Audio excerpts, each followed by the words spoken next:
I don't think counting calories, and this is once again just a personal opinion, not necessarily, anything that's, anything that's, been scientifically proven. But I just feel calorie counting is just not natural. No one wants to sit there and say, okay, here's a handful of broccoli, a handful of carbs and whatever, and this is exactly 1,490 calories, right? And I should be eating 2,000 calories. The reason why calories, the average caloric intake even ever came into play, I'm pretty sure was because of the whole fast food industry. Because people were eating in such insane surpluses that now they had to come up with some sort of average to put a warning label next to it and say, hey, make sure you don't eat, 5 cheeseburgers or whatever it is. Yeah. But in reality, if you're eating all the right stuff and you're feeding your gut microbiome the right stuff, you shouldn't really need to be counting exactly how many calories, you know what I mean? Now, bear in mind that, of course, there's going to be certain, situations, for example, where someone's got a certain health condition or they're in a hospital setting, that's completely different, right? I'm talking about a healthy individual. I think it's a struggle to count calories, and I don't know how much benefit there really is to that. Look, I will say I use an app. Shady actually showed it to me. It's called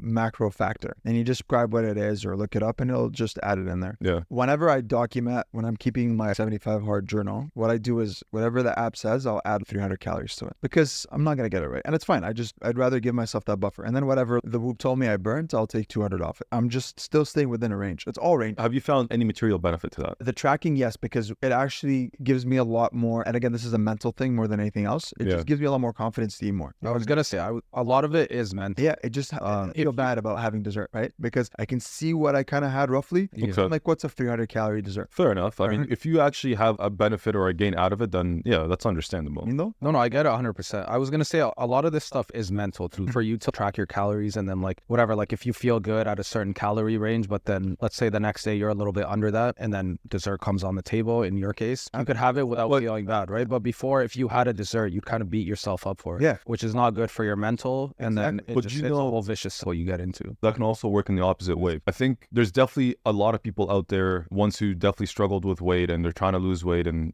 they find it so tedious. Food becomes a chore now. Do you know what I mean? Where it's like, okay, now I got to chalk up what I'm